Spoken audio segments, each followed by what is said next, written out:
Welcome back. Christina Shirts here. This time I would love to show you how to use screen printing as an effective method for printmaking.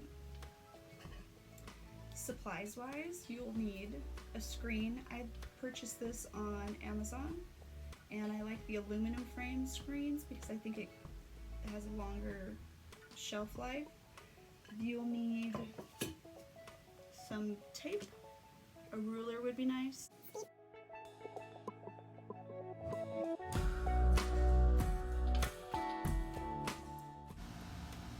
Plus a ruler, Sharpie, fabric, and paper. Those will all be great. As if it's paint, to mix it up a bit. This is kind of red, burnt sienna sort of a color.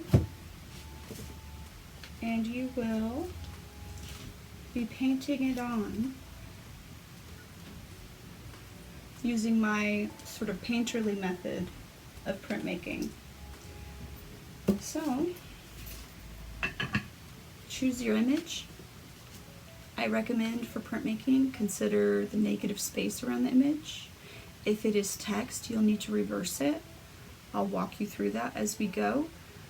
Have your plan ahead of time of the image, negative space, line work.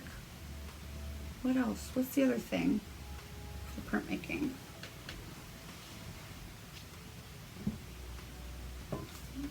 Reversed image.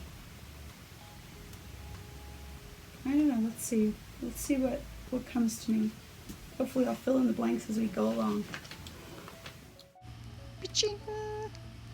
Alright. If you're using a Sharpie to break down your drawing, you can look through the mesh to see the drawing that you've decided upon.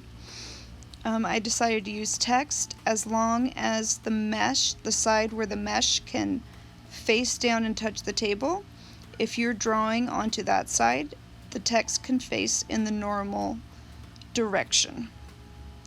If you're on the face of the screen, then you will have to draw in the reverse.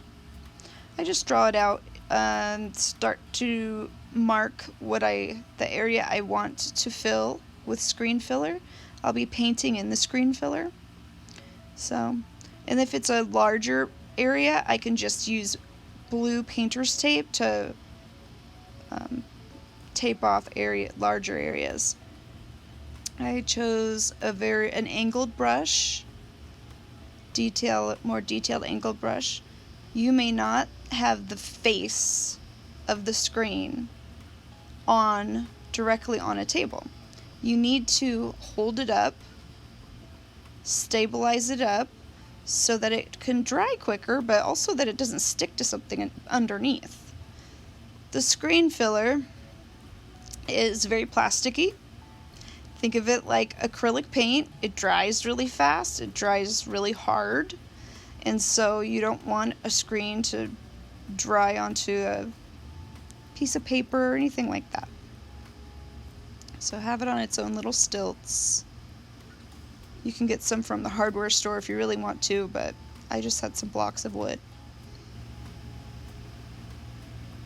I had planned out this text a couple times before to include in a screen, but I knew I wanted to add how my hand brushes on paint at the edges. I didn't want it to be precise. So keep that in mind. If you want something very precise, you can use tape too, to tape off areas. If you want precision, you can also use a photographic method to burn the image into the screen. So just like acrylic paint, you just layer it on. You want to not be able to see through it, because if you can't see through it, likely the ink can't go through it. So, and sometimes I'll turn the screen so I can get a good angle since I'm hand painting it.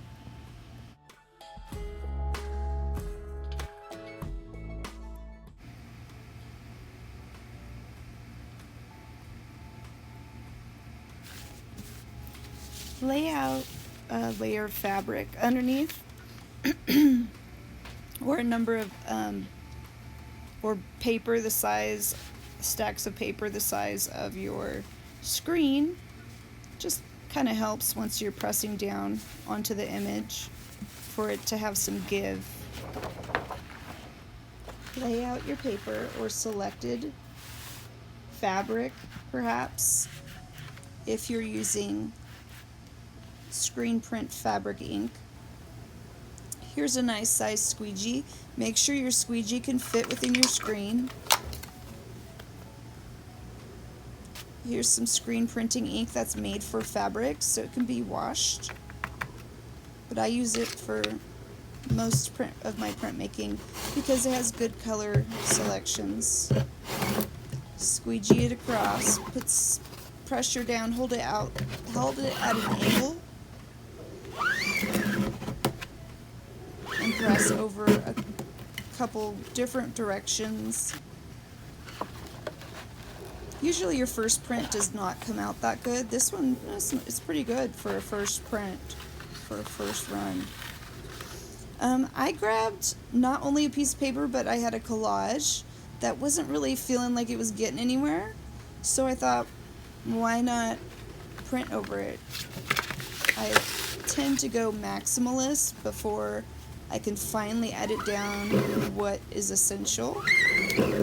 I don't know if that's necessary, but that's the way I do it.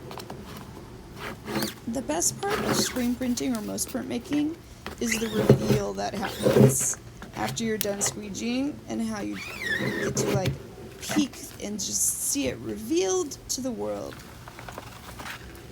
Even if it's like not spectacular, it's very exciting. That's why I chose this strong blue color. I thought of going for a more graphic approach to the colors I use for printmaking. Alright, go make something, you know? Thanks for joining me.